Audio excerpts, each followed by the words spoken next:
Rome was not built in a day. ये कहावत तो आपने सुनी होगी। रोम का वर्ल्ड डोमिनेंस खत्म हुए सेंचुरीज बीत गई, लेकिन इसका कल्चर आज भी इन्फ्लुएंशियल है। इसकी फिलॉसफी, इसके अल्फाज, इसका आर्किटेक्चर आज भी दुनिया में पॉपुलर है। ये वो सुपर पावर था जिसने हिस्ट्री में पहली बार मॉडर्न आर्मी की बुनियाद रखी, जिसने एम्पायर को चलाने के लिए पहली बार सेनेट का सिस्टम बनाया, जिसने अपने रिपब्लिक पीरियड में तकरीबन 5 सदियों तक डेमोक्रेसी को सक्सेसफुली चलाया। कितनी ही मॉडर्न पॉलिटिकल टर्म्स जैसे कि रिपब्लिक, डिक्टेटर्स, सेनेट और वीटो ऐसी हैं जिन्हें रोमन पॉलिटिक्स से लिया गया है। एम्पायर के पीक पीरियड में इसकी पॉपुलेशन इतनी थी कि दुनिया का हर 5वां इंसान रोमन था। रोमन किंगडम, रिपब्लिक और एम्पायर के पीरियड्स को मिला लिया जाए तो कुल मिलाकर 2000 साल से भी ज्यादा रोम का डोमिनेंस रहा। ये कैसे पॉसिबल हुआ और फिर कैसे इस सुपर पावर का डाउनफॉल हुआ और क्यों हुआ, आइए जानते हैं आज के इस वीडियो में। रोम की शुरुआत के बारे में बहुत सारी मिथोलॉजिकल स्टोरीज एग्जिस्ट करती हैं। एक कहानी के मुताबिक 2 जुड़वा भाई थे, रोमुलस और रेमस, जिन्हें बचपन में नदी में बहा दिया गया था क्योंकि वो गॉड ऑफ वॉर मार्स की नाजायज औलाद थे। लेकिन किसी तरह ये बच्चे एक जंगल में जा पहुंचे जहां पर इनको एक भेड़िए ने देखा और इनको अपने बच्चों की तरह पाल पोस कर बड़ा किया। फिर इन दोनों ने मिलकर टाइबर नदी के पास एक सेटलमेंट बनाया, लेकिन कुछ समय बाद शहर के कंट्रोल को लेकर दोनों के बीच लड़ाई हो गई, जिसमें रीमस की मौत हो गई और फिर रोमुलस ने इस शहर को रोम का नाम दिया। ऐसी ही 2-3 और मिथोलॉजिकल स्टोरीज भी हैं रोम की शुरुआत के बारे में, लेकिन मॉडर्न रिसर्च के अकॉर्डिंग ये सब उस टाइम के रोमन हिस्टोरियंस ने अपने किंगडम को एक लेजेंडरी ओरिजिन स्टोरी देने के लिए बनाई थी। रोम की असल शुरुआत को जानने के लिए हमने मॉडर्न रिसर्च को एनालाइज किया और देखा कि कुछ आर्कियोलॉजिकल रिकॉर्ड्स के मुताबिक रोम 625 BC के आसपास एस्टैब्लिश हुआ था। शुरुआत में यह टाइबर रिवर के किनारे एक छोटा सा ट्रेडिंग सेंटर था जो धीरे धीरे एक शहर में बदल गया। उस समय इस रीजन को एट्रूरिया और लेटियम कहा जाता था। लोग छोटी छोटी विलेजेस में रहते थे और शायद इन्वेजन से बचने के लिए एकजुट हो गए, जिससे रोम की शुरुआत हुई। 600 BC से 510 BC तक के पीरियड को रोम का पीरियड ऑफ किंग्स माना जाता है। इंटरेस्टिंग बात यह है कि उस समय राजा बनने का फैसला हेरेडिटरी बेसिस पे नहीं लिया जाता था। किंग्स को सेनेट नाम की रूलिंग बॉडी इलेक्ट करती थी। इस पीरियड के दौरान रोम में कुल 7 किंग्स बने। इस लिस्ट में आखिरी राजा का नाम लूसियस टार्क्विनियस सुपरबस था, जिसे टार्क्विन द प्राउड भी कहा जाता है। हिस्टोरियंस के मुताबिक वो एक टायरेंट था और फिर एक ऐसी घटना घटी जिसने पूरे रोम के इतिहास को बदल दिया। लूसियस सुपरबस के बेटे पर आरोप लगा कि उसने एक नोबल वुमन लुक्रीशिया के साथ जबरदस्ती की। यह खबर रोम में आग की तरह फैल गई और जगह जगह लूसियस सुपरबस के खिलाफ प्रोटेस्ट शुरू हो गए। आखिरकार जनता और नोबल्स ने मिलकर सुपरबस को सत्ता से हटा दिया और इसी के साथ 509 BC में रोम के रिपब्लिक पीरियड की शुरुआत हुई। रोम में अब एक गवर्नमेंट बनाई गई जिसको सेनेट का नाम दिया गया। सेनेट को 2 सेक्शंस में बांटा गया। एक सेक्शन का नाम पैट्रिशियंस था, जिसके मेंबर्स रिच और पावरफुल फैमिली से आते थे, और दूसरा सेक्शन था प्लीबियंस, जिसमें ज्यादातर मिडिल क्लास के रिप्रेजेंटेटिव्स थे। पैट्रिशियंस और प्लीबियंस मिलकर 2 लीडर्स को इलेक्ट करते थे, जिन्हें कॉन्सल्स बुलाया जाता था। आमतौर पर ज्यादातर पावर पैट्रिशियंस के पास होती थी और वो इस चीज का मिसयूज भी करते थे, जिसकी वजह से उनका प्लीबियंस के साथ कई बार कॉन्फ्लिक्ट देखा गया। रिपब्लिक पीरियड के दौरान रोम का काफी एक्सपेंशन हुआ। 338 BC तक रोम की टेरिटरी पूरे इटालियन पेनिनसुला तक फैल चुकी थी। इस एक्सपेंशन के दौरान कई कॉन्फ्लिक्ट्स भी देखे गए, जैसे 390 BC में पड़ोसी किंगडम गॉल्स ने रोम पर हमला किया और काफी तबाही मचाई, लेकिन रोम ने खुद को दोबारा बिल्ड किया। इसके बाद मिलिट्री लीडर कमेलूस की लीडरशिप में रोम ने आज के पूरे इटली पर कब्जा कर लिया। 264 BC से लेकर 146 BC के बीच रोम एक बार फिर युद्ध की स्थिति में चला गया। इस समय को प्यूनिक वॉर्स कहा जाता है। ये वॉर्स रोम और कार्थेज के बीच हुई थी। कार्थेज अफ्रीका के नॉर्दर्न कोस्ट पर स्थित एक बेहद शक्तिशाली सिटी स्टेट था, जो आज के टूनीजिया के आसपास के रीजन में आता है। कुल मिलाकर 3 प्यूनिक वॉर्स लड़ी गई। पहले 2 वॉर्स के बाद रोम ने वेस्टर्न मेडिटेरेनियन को अपने कब्जे में ले लिया, जिसमें स्पेन और सिसिली का आइलैंड भी शामिल था। इस दौरान रोम ने कार्थेज के लेजेंडरी जनरल और मिलिट्री टैक्टिशियन हैनिबल को भी हरा दिया था। हैनिबल की कहानी इतनी दिलचस्प है कि इस पर एक अलग ही वीडियो बन सकती है। 149 और 146 बीसी के बीच थर्ड प्यूनिक वॉर लड़ी गई और इसमें रोम ने कार्थेज को बहुत बुरी तरह हरा दिया। वॉर जीतने के बाद रोम ने पहले तो कार्थेज में जमकर लूटपाट की, फिर पूरे शहर को जलाकर डिस्ट्रॉय कर दिया। ग्रीक हिस्टोरियन अपियन अपनी किताब में लिखते हैं कि थर्ड प्यूनिक वॉर में कार्थेज के करीब 2 लाख लोगों की मौत हुई और जो 50,000 लोग जिंदा बचे उन्हें गुलाम बना लिया गया। इसके बाद रोम ने ईस्ट की ओर अपना एक्सपेंशन शुरू किया। सबसे पहले मैसेडोनिया किंगडम को हराया, जो अलेक्जेंडर द ग्रेट के मरने के 200 साल बाद भी एक माइटी किंगडम था। रोम को उसकी मिलिट्री विक्ट्रीज ने न सिर्फ नई टेरिटोरीज और सोना दिया, बल्कि इन जीते हुए राज्यों के कल्चर और सोसाइटी का भी रोम पर गहरा असर पड़ा। अगर आप कभी किसी इटालियन सिटी में घूमने जाओगे तो देखोगे कि रोम ने ग्रीक आर्किटेक्चर, रिलीजियन और आर्ट के कई एस्पेक्ट्स को अपनी सोसाइटी में इंटीग्रेट किए हैं। ग्रीक फिलोसोफर्स के राइटिंग्स ने रोमन थिंकिंग और फिलॉसफी को बहुत इन्फ्लुएंस किया। 100 BC तक मिलिट्री पावर और टेरिटोरियल एक्सपेंशन ने रोम को एक सुपर पावर बना दिया था। लेकिन जैसे जैसे रोम बड़ा होता गया, इसके नेगेटिव इम्पैक्ट्स भी दिखने लगे, जैसे पॉलिटिकल इंस्टेबिलिटी बढ़ने लगी और सिविल वॉर्स होने लगे। जो भी लीडर्स गरीबों के लिए आवाज उठाते उनको असैसिनेट कर दिया जाता, जिसके बाद दूसरे लीडर्स गरीबों की मदद करने से डरने लगे। कुछ लीडर्स ने पॉलिटिकल चेंज के लिए वायलेंट तरीके भी अपनाए, लेकिन उनको भी मार दिया गया। इसके बाद रिपब्लिक बहुत अनस्टेबल हो गया और फिर से सिविल वॉर्स शुरू हो गए। ऐसे सिचुएशन में अक्सर डिक्टेटोरियल लीडर्स फायदा उठाते हैं। ऐसा ही कुछ यहां भी हुआ और रोम को मिला अपना सबसे बड़ा डिक्टेटर। साल था 58 BC। रोम ने जूलियस सीजर को इटली के एक प्रोविंस का गवर्नर बनाया और गॉल के बचे हुए रीजन्स को जल्दी से अपने कब्जे में लेने की जिम्मेदारी दी। गॉल एक सेल्टिक लोगों की ट्राइब थी जो आज के फ्रांस, बेल्जियम और स्विट्जरलैंड, जर्मनी के कुछ हिस्सों में आता था। लेकिन गॉल पर कब्जा करना सीजर के लिए आसान नहीं होने वाला था, क्योंकि गॉल्स एक इंडिपेंडेंट ट्राइब था और उनको किसी के रूल के अंदर होना बिल्कुल मंजूर नहीं था। तो उन्होंने वर्सिंगेटोरिक्स को अपना लीडर चुना और सीजर के खिलाफ जंग के लिए तैयार हो गए। इस जंग को गैलिक वॉर्स कहा जाता है, जो 58 BC में शुरू हुई और अगले 6 साल तक चलती रही। 52 BC में सीजर ने गॉल की एक प्रमुख सिटी अलीजिया को महीनों तक घेर के रखा, जिससे गॉल के लोग भूख से मरने लगे और जो लोग बचे थे उन पर हमला करके मार दिया। इस बैटल को जीतने के बाद ये कहा जा सकता है कि सीजर ने वॉर भी जीत ली। बायोग्राफर प्लूटार्क लिखते हैं कि इस वॉर में सीजर और उसकी आर्मी ने 30 लाख गॉल्स के खिलाफ जंग लड़ी और उनके 10 लाख लोगों को मार दिया और 10 लाख लोगों को गुलाम बना लिया। गॉल के कॉन्क्वेस्ट ने सीजर को रोम में काफी पॉपुलर बना दिया। सीजर की बढ़ती पॉपुलैरिटी और पावर से सेनेट में इनसिक्योरिटी बढ़ने लगी। इसी वजह से सेनेट ने सीजर को अपने मिलिट्री कॉन्क्वेस्ट्स खत्म कर गॉल से वापस आने के ऑर्डर्स दिए और इसके जवाब में सीजर ने जो किया वो पूरे रोमन एम्पायर की हिस्ट्री को बदलने वाला था। सीजर ने सेनेट के ऑर्डर्स को मानने से मना कर दिया। इसके बाद सीजर ने 2 और रोमन जनरल्स, ग्नेउस पोम्पियस मैग्नस और मार्कुस लिसिनियस क्रेसस के साथ एक अलायंस फॉर्म किया, जिसे ट्रायम्विरेट के नाम से जाना जाता है। इंटरेस्टिंग बात यह है कि पोम्पे सीजर का दामाद था। ट्रायम्विरेट की पॉपुलैरिटी रोम में इतनी बढ़ गई कि ये तीनों मिलकर रोम की पॉलिटिक्स और नैरेटिव को कंट्रोल करने लगे। कुछ समय तक सीजर के लिए सब कुछ प्लान के हिसाब से जा रहा था, लेकिन फिर हर पॉलिटिकल अलायंस की तरह ट्रायम्विरेट में भी प्रॉब्लम्स शुरू हो गईं। सबसे पहले क्रासस ने सीजर की बढ़ती पॉपुलैरिटी देखकर कुछ ऐसा करना चाहा कि उसकी पॉपुलैरिटी भी सीजर के बराबर हो जाए।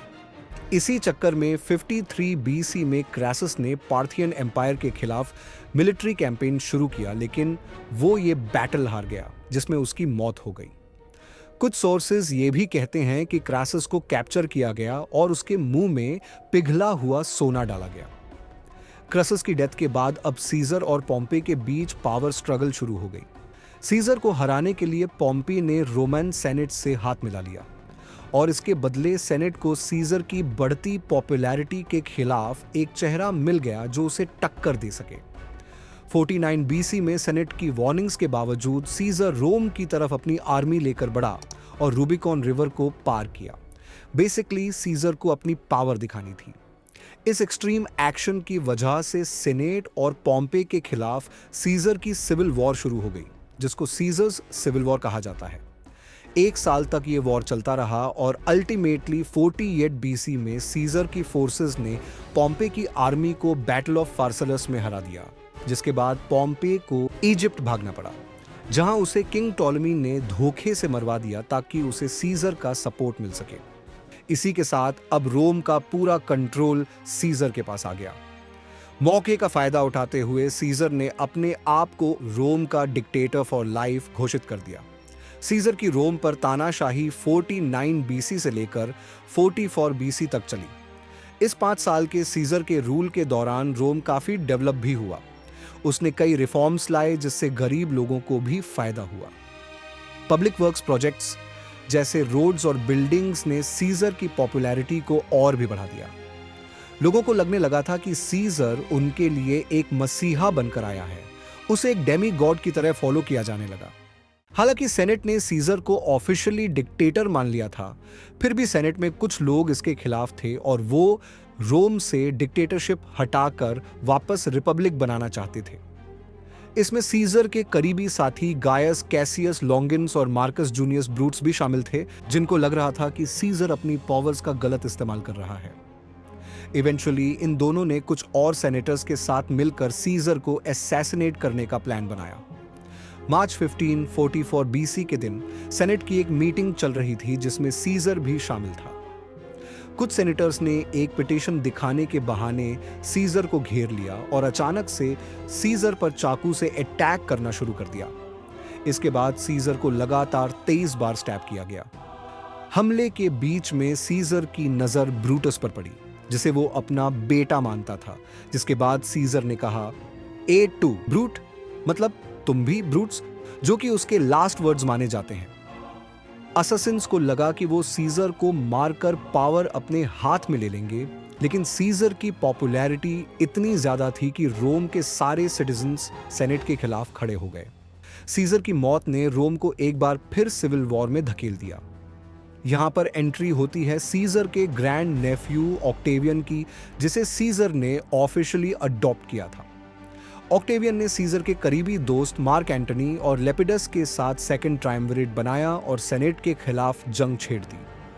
42 बीसी में बैटल ऑफ फिलिपे में तीनों ने सेनेट को हराकर पावर हासिल कर ली। इसके बाद वेस्ट रोमन एम्पायर का कंट्रोल ऑक्टेवियन को दिया गया।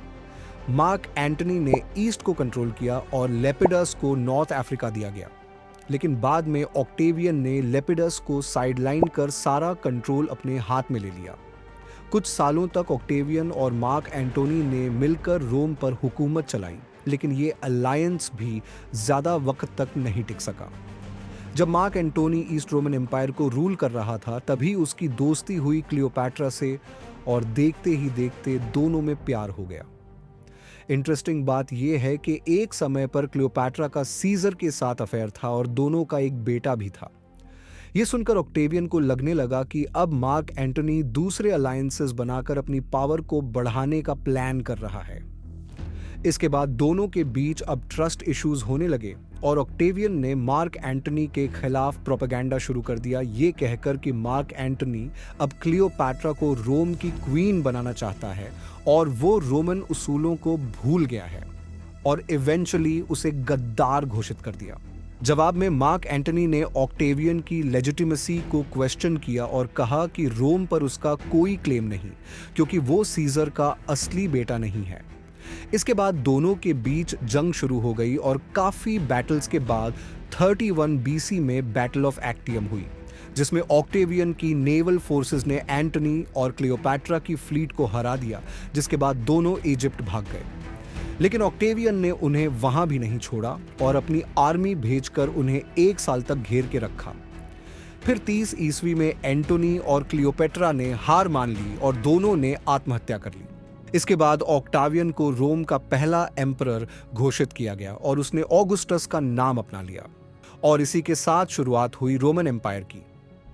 ऑगस्टस का रूल 41 साल तक चला और इस पीरियड को पैक्स रोमना यानी रोमन पीस कहा जाता है। ऑगस्टस से पहले रोम में कोई ना कोई युद्ध या पॉलिटिकल इंस्टेबिलिटी चलती ही रहती थी और लोग इससे तंग आ चुके थे। इस वजह से अगस्टस के स्थिर शासन को लोगों ने बहुत पसंद किया। अगस्टस एक बहुत ही कैपेबल एम्परर था। उसने अपने एम्पायर में कॉन्फ्लिक्ट्स रोके, कई प्रोग्रेसिव लॉज लाए और आर्किटेक्चर पे भी फोकस किया। ये डिसीजंस ऑगस्टस को बाकी रोमन एम्परर्स से अलग करते हैं, क्योंकि जब हम हिस्ट्री पढ़ते हैं तो ये देखते हैं कि ज्यादातर रोमन एम्परर्स अय्याश थे और रूल करने में इंटरेस्टेड नहीं थे। साल 14 AD में 75 साल की उम्र में ऑगस्टस की नेचुरल कारणों से मौत हो गई। अगस्टस के मरने के बाद उसे एक भगवान माना जाने लगा और ये बिलीफ रोमन एम्पायर के अंत तक चला। यहां तक कि जो अगस्त महीना है वो भी अगस्टस के नाम पर ही रखा गया है। ऑगस्टस के बाद उसके एडॉप्टेड बेटे टाइबेरियस ने 22 साल तक रूल किया। टिबेरियस का रूल वही दौर था जब जीसस क्राइस्ट को क्रूसिफाई कर दिया गया। टिबेरियस के मरने के बाद एम्परर बनने की बारी आई उसके एडॉप्टेड बेटे कलिगुला की, जो एक पागल और क्रूल एम्परर के रूप में जाना जाता है। कलिगुला कई बेगुनाह लोगों को कॉन्स्पिरेसी के आरोप में मरवा देता था। इस पागलपन से पूरा सेनेट गुस्से में था। इसी तरह कलिगुला की हुकूमत 3 साल तक चलती रही और फिर 41 AD में एक दिन जब कलिगुला अपने लंच के लिए एक अंडरग्राउंड पैसेज से जा रहा था, तब 2 गार्ड्स ने उसका मर्डर कर दिया। हालांकि ये कभी नहीं पता चल सका कि ये किसने करवाया। कलिगुला की मौत के बाद उसके चाचा क्लॉडियस को एम्परर घोषित कर दिया गया। क्लॉडियस का शासन 13 साल तक चला। कहा जाता है कि क्लॉडियस खाने का बहुत शौकीन था और ज्यादातर वक्त अय्याशी में बिताता था। उसकी कई वाइफ्स थीं, जिनमें से एक थी अग्रिपीना, जिसने उसे पॉइजन देकर मार दिया और अपने नाजायज बेटे नीरो को एम्परर बना दिया। नीरो के रूल को रोमन एम्पायर पर सबसे बड़े दाग की तरह देखा जाता है। 54 AD में 16 साल की उम्र में एम्परर बनने के बाद नीरो ने ऐसी कुछ चीजें की जिसने लोगों को हैरान कर दिया। नीरो ने सबसे पहले अपनी ही मां को मार दिया, क्योंकि वो उसे बहुत कंट्रोल करने लगी थी। इसके बाद उसने ट्रेजरी को फिजूल खर्चों से खाली कर दिया, जिससे किंगडम में भारी फाइनेंशियल क्राइसिस हो गई और जिसने भी इस एक्शन पर सवाल उठाया उसे मार दिया। बायोग्राफर स्वेटोनियस नेरो के बारे में लिखते हैं कि नीरो हर तरह के बुरे काम करता था, जैसे इंसेस्ट, एनिमल क्रूअल्टी और बिना बात के लोगों को मार देना। फिर एक दिन अलेजिडली नीरो ने पूरे रोम में आग लगवा दी और इसका ब्लेम क्रिश्चियंस पर डाल दिया, क्योंकि उस समय क्रिश्चियनिटी को रोमन एम्पायर के लिए एक थ्रेट की तरह देखा जाता था। खैर, तो इसी फायर इंसिडेंट से एक फेमस कोट निकली जो आज भी लोग डिक्टेटर्स के लिए यूज करते हैं, नीरो फिडल्ड व्हेन रोम बर्न्ड। हालांकि इसका कोई प्रॉपर एविडेंस या सोर्स नहीं है कि नीरो ने ऐसा किया था। वैसे भी फिडल तो नीरो के मरने के 1000 साल बाद बनाया गया था, तो इस कहानी पर यकीन करना मुश्किल है। यह भी पॉसिबिलिटी है कि नीरो के एनिमीज ने ही ये स्टोरी मैन्युफैक्चर की हो उसे डिफेम करने के लिए। जो भी हो, लेकिन उस समय पे रोम में आग लगी, इसके एविडेंसेस हैं। और इस इंसिडेंट के बाद रोम के लीडर्स का पेशेंस अब पूरी तरह खत्म हो चुका था। मौके का फायदा उठाकर स्पेन के गवर्नर सर्वियस सल्पिसियस गाल्बा ने नीरो को थ्रोन के लिए चैलेंज किया। गल्बा के लिए बढ़ते सपोर्ट को देखकर नीरो को समझ आ गया कि अब उसका रूल खत्म होने वाला है। अपनी जान बचाने के लिए उसे रोम से भागना पड़ा और इसके बाद सीनेट ने नीरो को enemy of the state declare कर दिया। पकड़े जाने और पब्लिक एग्जीक्यूशन की शर्म से बचने के लिए नीरो ने 30 साल की उम्र में अपनी जान ले ली। क्योंकि नीरो का कोई ऑफिशियल औलाद नहीं था, इसलिए जूलियो क्लॉडियन डायनेस्टी, जो उसके ग्रेट ग्रेट ग्रैंडफादर ऑगस्टस के समय से चली आ रही थी, वो नीरो के साथ ही खत्म हो गई। नेरो की मौत के बाद अगला साल ईयर ऑफ द 4 एम्परर्स के नाम से जाना गया। साल था 69 ईस्वी। सेनेट के बैकिंग के साथ गल्बा को एम्परर चुना गया। देखा जाए तो गाल्बा नेरो से कुछ कम नहीं था। गाल्बा ने अपने करप्ट दोस्तों के फायदे के लिए रोमन आर्मी का पेमेंट कुछ समय तक रोक दिया, जिसकी वजह से आर्मी में फिर से रिवॉल्ट्स शुरू हो गईं। लोअर जर्मनी के रोमन लीजियन ने जनरल आउलुस विटेलियस को अपना एम्परर घोषित कर दिया, लेकिन इससे पहले कि फिर से सिविल वॉर होती, गल्बा के प्रेटोरियन गार्ड यानी उसके बॉडीगार्ड्स ने गल्बा को मार डाला। ये दूसरी बार था जब एम्परर के बॉडीगार्ड्स ने अपने ही एम्परर को असैसिनेट किया। जनरल ऑलुस विटेलियस एम्परर बनने का एक बड़ा दावेदार था, लेकिन सेनेट ने अपने ही एक सेनेटर ओथो को एम्परर बनाया क्योंकि सेनेट में वो काफी इन्फ्लुएंशियल था। इंटरेस्टिंग बात यह है कि ओथो भी गल्बा का सपोर्टर हुआ करता था, लेकिन बाद में उसके खिलाफ हो गया। ओथो की इमेज एक पीसफुल और अच्छे लीडर की थी। थ्रोन पर बैठते ही उसके सामने विटेलियस और उसकी मिलिट्री से डील करने का एक बड़ा चैलेंज था। ओथो एक पीस सेटलमेंट चाहता था, लेकिन विटेलियस को ना शांति से मतलब था और ना ही वो अपनी एम्परर बनने की एम्बिशन को छोड़ने वाला था।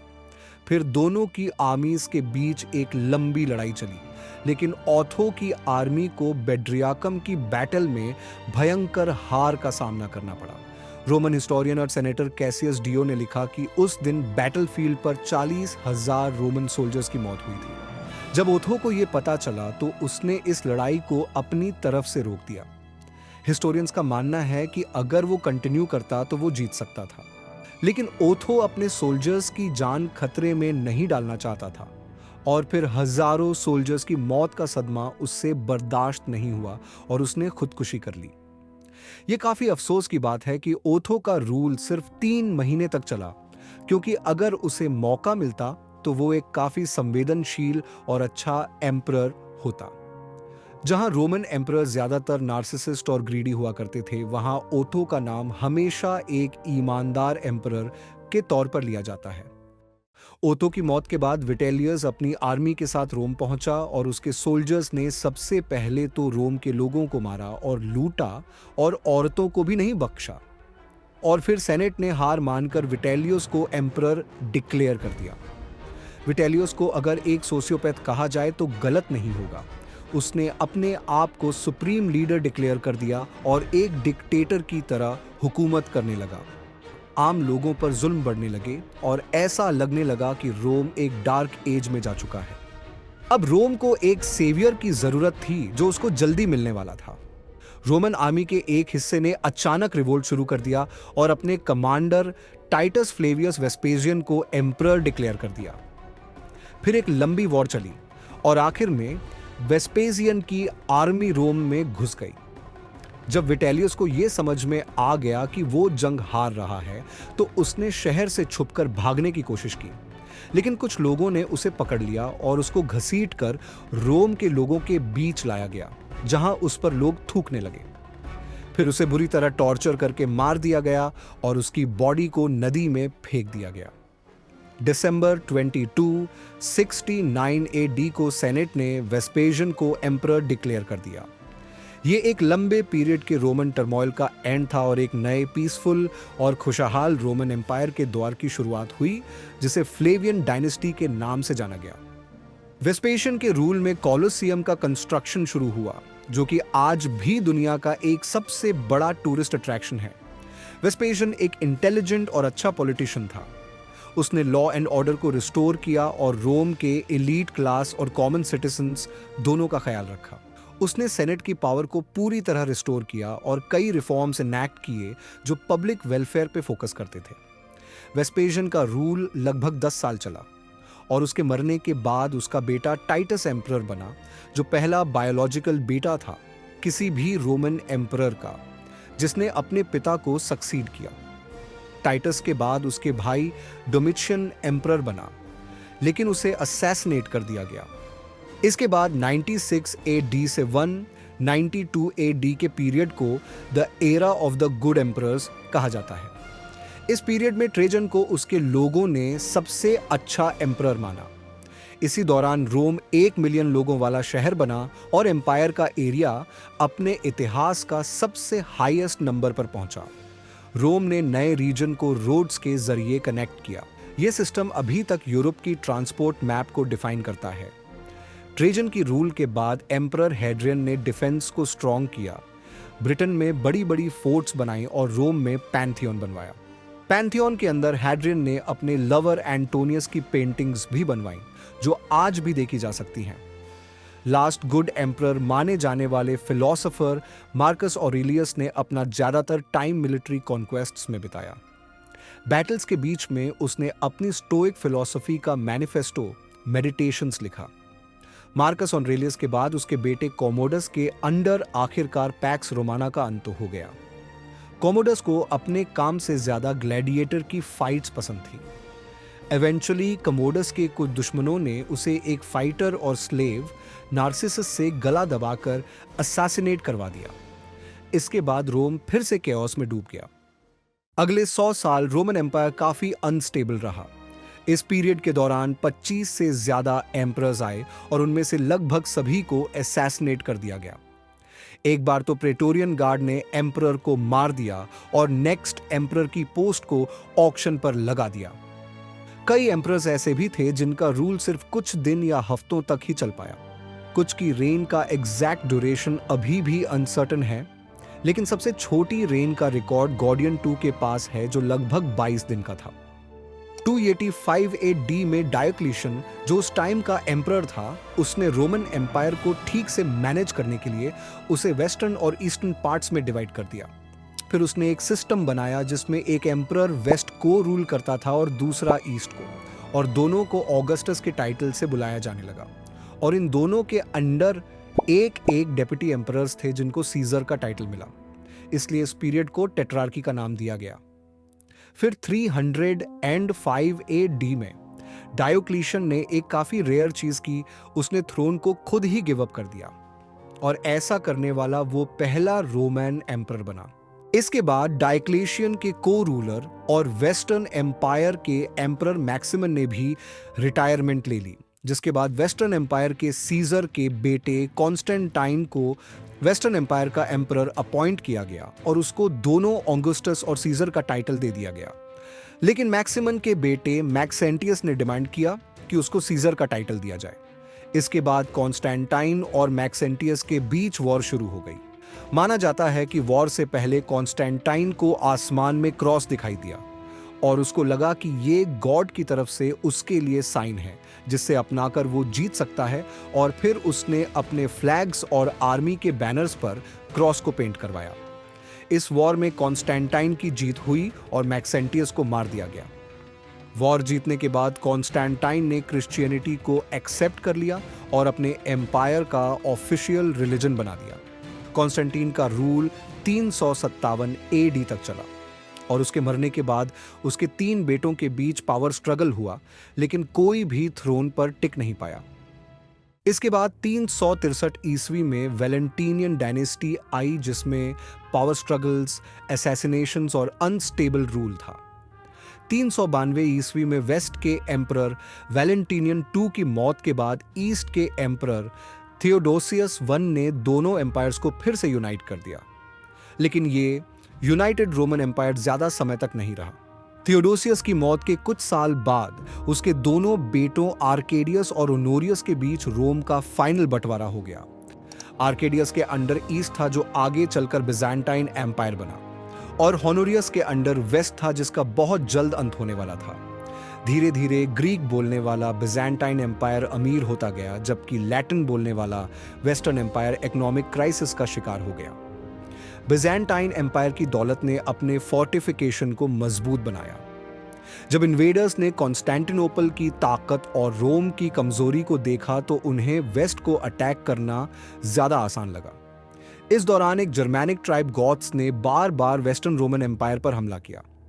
एक और ट्राइब वैंडल्स ने 455 AD में सब कुछ जलाकर राख कर दिया। 476 AD तक वेस्टर्न रोमन एम्पायर पूरी तरह से बर्बाद हो गया। शायद ये एक इंटरेस्टिंग बात थी कि रोम के आखिरी एम्परर का नाम रोमुलस था, जो कि रोम के पहले एम्परर का भी नाम था। एक जर्मैनिक जनरल ओडोसियर के खिलाफ हारने के बाद रोमुलस को एग्जाइल में भेज दिया गया और जिंदगी के बाकी दिन उसने एग्जाइल में ही गुजारे, और इस तरह अंत हुआ रोमन एम्पायर का। अगर आपको ये वीडियो अच्छा लगा तो लाइक, शेयर एंड सब्सक्राइब जरूर कीजिए। ऐसे वीडियोस बनाने में बहुत मेहनत और टाइम लगता है, इसलिए आपका सपोर्ट हमारे मोटिवेशन के लिए बहुत इंपॉर्टेंट है।